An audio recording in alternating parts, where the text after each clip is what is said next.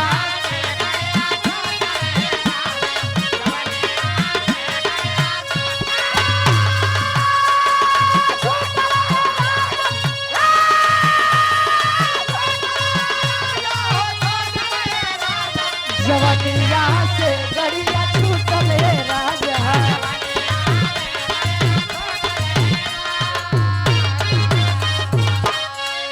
लेकिन अरे तुम माता कहे,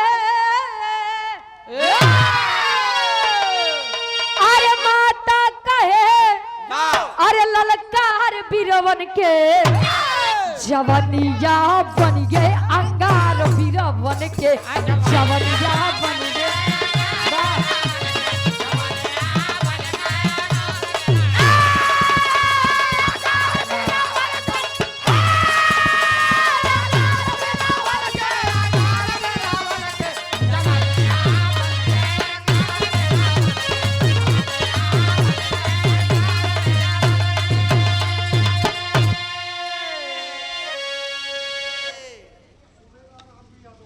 सूबेदार यादव और भी यादव ई भैया जी के द्वारा 51 रुपए का महान आशीर्वाद।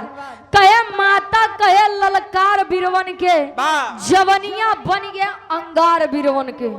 कहे कि बहिनी के संग में अब नागेश्वर था भाई, अरे गोला फेंकत एक दिन गईले धराई।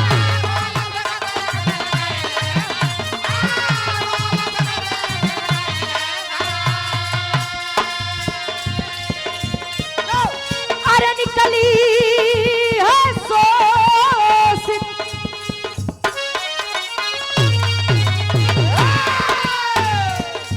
अरे निकली है सोसित की धार बिरवन के जवनिया बन गए अंगार बिरवन के।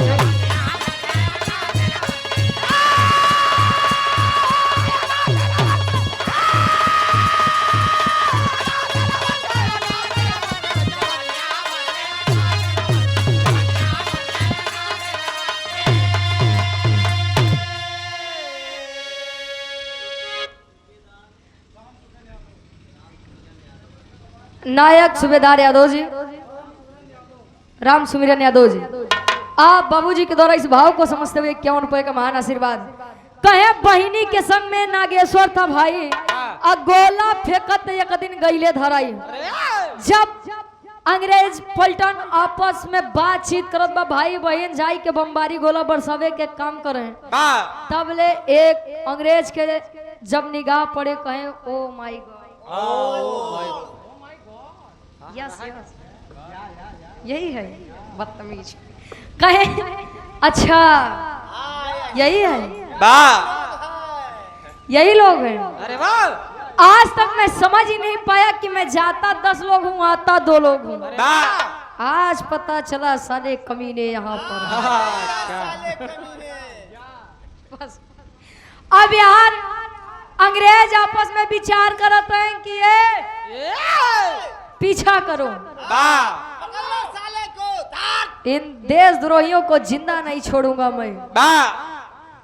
दोनों भाई बहन के आज पीछा करते हैं। भाई सोच रहा है कि मैं जिंदा इन कमीनों के हाथ नहीं आऊंगा, मैं मर जाऊंगा ये चलेगा, कमीनों के हाथ में कभी नहीं आऊंगा, लेकिन मैं इन कमीनों के हाथ आकर के कभी अपनी जानों की आहुति नहीं दूंगा।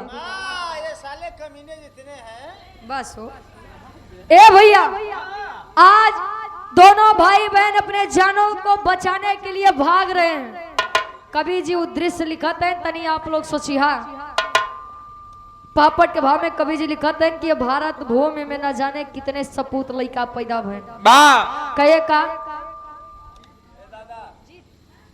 जीत कुमार यादव भैया जी, आपके द्वारा इस भाव को समझते हुए 51 रुपए का महान आशीर्वाद। चरणों में कोट कोट नमन है आशीर्वाद के चारे। कहे का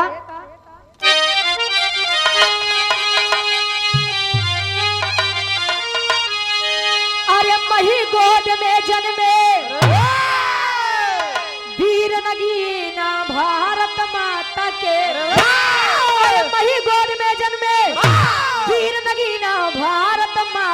के आजादी मांगे खून पसीना भारत माता के।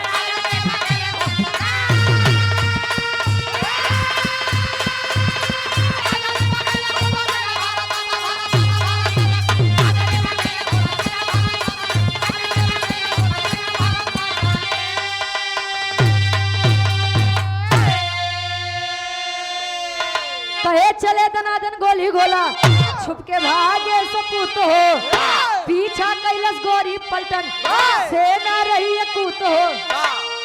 अरे मारन चाहे गोरे नीच कमीना भारत माता के, अरे मारन चाहे गोरे नीच कमीना भारत माता के। आजादी मांगे खून पसीना भारत माता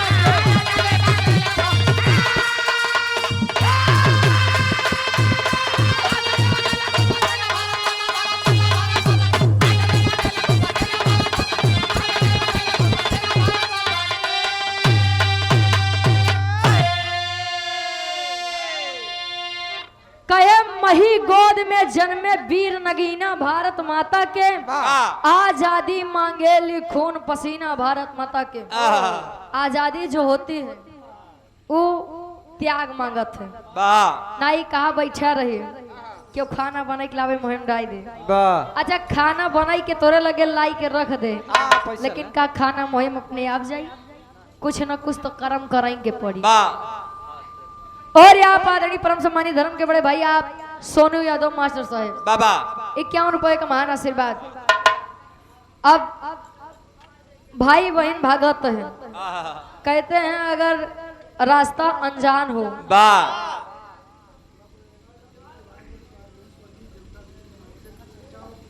अच्छा ठीक, और आप गार्जियन जी परम आदरणीय परम सम्मानित स्वर्गीय आप देवता दीन यादव जी, बाबूजी भी इस देश दुनिया संसार में नहीं है। आप स्वर्गीय दादी के आप धर्म पति हैं, पति हैं।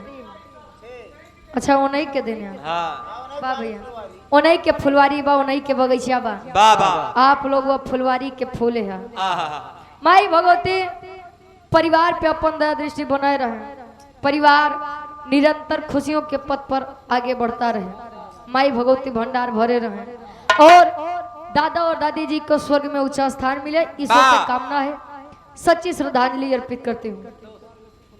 ए भैया ध्यान दिया, भाई बहन भागत हैं, कहा थे अगर रास्ता अनजान रात है तो यार वार हो इनके पड़त है। ए भैया हारन तार सिटी मारत बा, आधा के भाव में कभी से लिखा था इनका।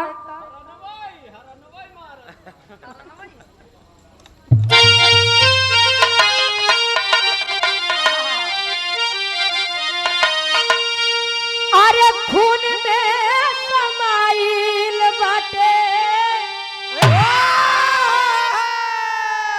आजादी चुनरिया बाबू,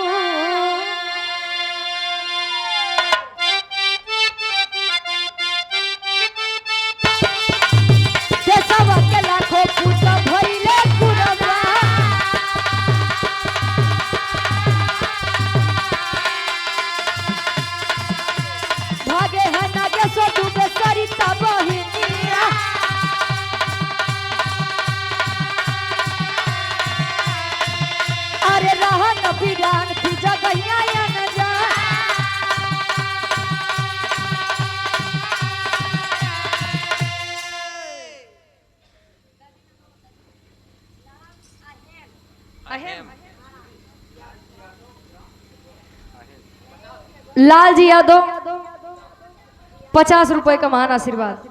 और आप पूजनीय हमारी दादी जी, नाम अहेम मतलब लड़का बच्चा होने भैया, 100 रुपए का महान आशीर्वाद। दादी के गोड़ छू के पहली बार आशीर्वाद के चारे सूबेदार यादव जी, आरबी यादव जी, आप गार्जियन जी के द्वारा इस भाव को समझते हुए 100 रुपए का महान आशीर्वाद। चरणों में कोट कोट नमन है, आशीर्वाद के चारे कि हम बच्चे अपनी कला में कामयाब रहे। कहे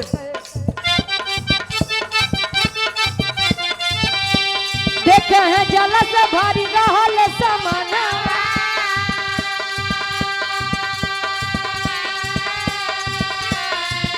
अरे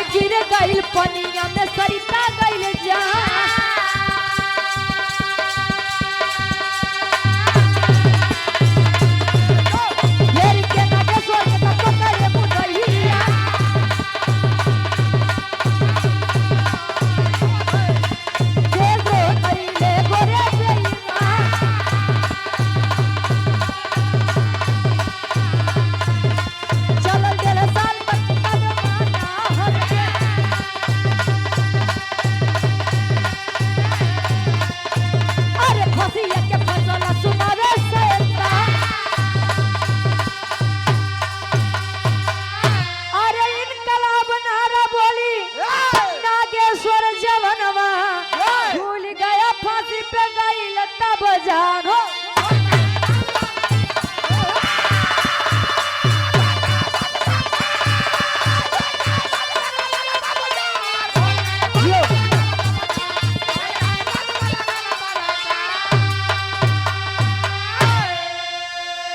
और आप आदरणीय गार्जियन जी सूबेदार यादव जी राम सुमिरन यादव जी आप गार्जियन जी के द्वारा इस भाव को समझते हुए 51 रुपए का महान आशीर्वाद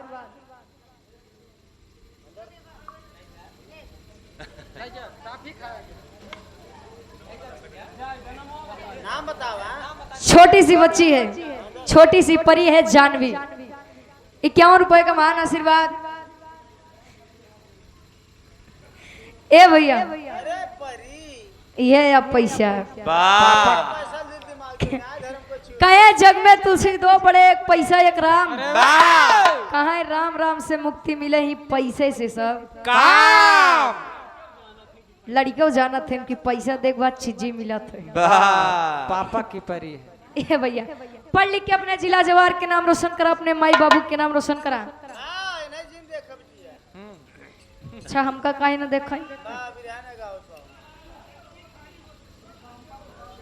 श्री कामता प्रसाद यादव जी आप गार्जियन जी के द्वारा 51 रुपए का महान आशीर्वाद कहानी क्या समझिया कहानी एकदम आखिरी में बा भाई बहन का पीछा जब अंग्रेजों ने किया जगह अनजान जगह में सामने एक भारी जलाशय यानी तालाब था बाबा भाई बहन भाग रहे हैं ध्यान बटाने के लिए भाई अलग रास्ते पे बहन अलग रास्ते पे बहन के पीछे कुछ लोग पड़े और भाई के पीछे कुछ लोग लेकिन जलाशय तालाब में ना जानकारी के कारण गिरने से सरिता की जान चली गई लेकिन इस तरफ सरिता की जान गई लेकिन इस तरफ भाई नागेश्वर दुबे को अंग्रेजों ने पकड़ करके देशद्रोह का मुकदमा कराया 1.5 साल तक मुकदमा किया आखिरकार में फांसी की सजा सुना करके उस वीर बागी नागेश्वर दुबे को फांसी के फंदे पर लटका दिया बिरहा गावे के मतलब बस इतना ही बा फौजी साहब के परिवार बा कुल जना फौजी में बटे और एक फौजी जानता है समझता है कि फौज पर फौज की नौकरी क्या है फौज की नौकरी करने के लिए परिवार से न जाने कितने दिनों तक दूरी रहना पड़ता है भैया हो सत नमन है ऐसे वीर सपूतों को यहाँ पर लोग माता पिता अपनी जन्म देने वाली माँ के लिए तो कुछ कर ही नहीं पा रहे हैं बारे हमारे देश के वीर सपूत जो अपनी मातृभूमि के लिए अपनी जानों की आहुति दे देते हैं विनय कुमार यादव भैया जी इस भाव को समझते हुए 51 रुपए का महान आशीर्वाद अब आप लोगन जितना लोग बैठा है एक निवेदन बा कौन निवेदन बा खड़ी के भाव में कभी लिखते हैं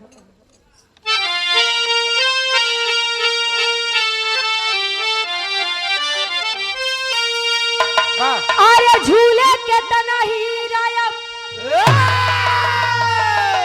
फांसी के झूलना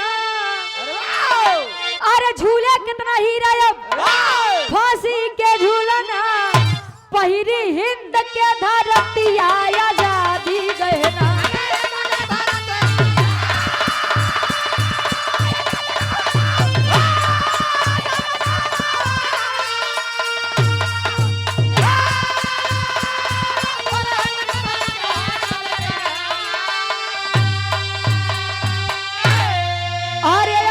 पुतवन के अमरवा कहानी हो तो मर के दे गई वीर आजादी निशानी हो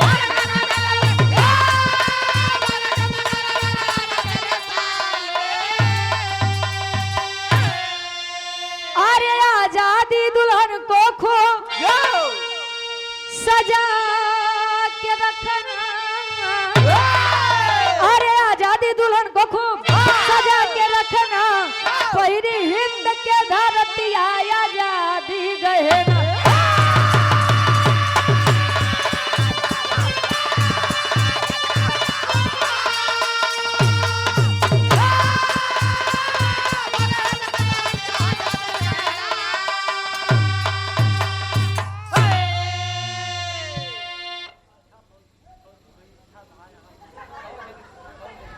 फौजी भाई आप यानी 6 भाई हैं ना भैया, अरविंद भैया 6 भाई हैं, सबकी तरफ से 600 रुपए का महान आशीर्वाद।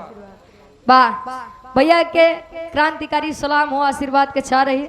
ऐसे आप 6 भाई के प्रेम बना रहा है, आपस में एकता बनी रहे। राम सुमिरन यादव जी, सूबेदार यादव जी 51 रुपए का महान आशीर्वाद।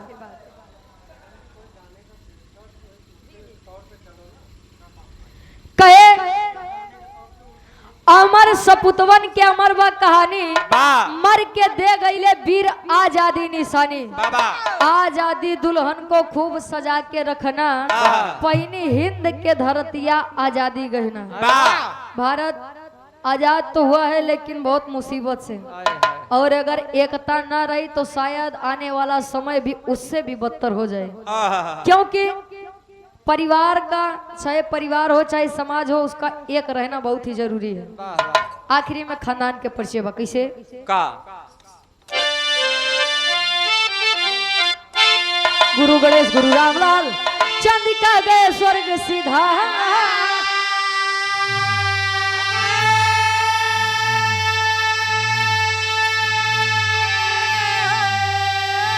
अरे कथन करे कभी राधे श्याम सुंदर राम धाम।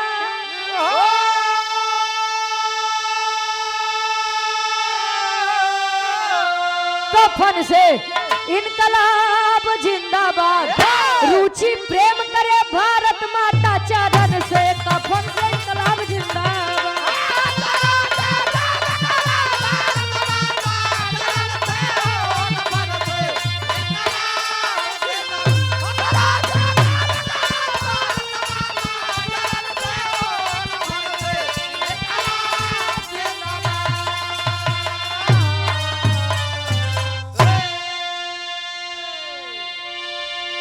पाँच मिनट ऐसे आप लोग बैठा रहा, फिर से कार्यक्रम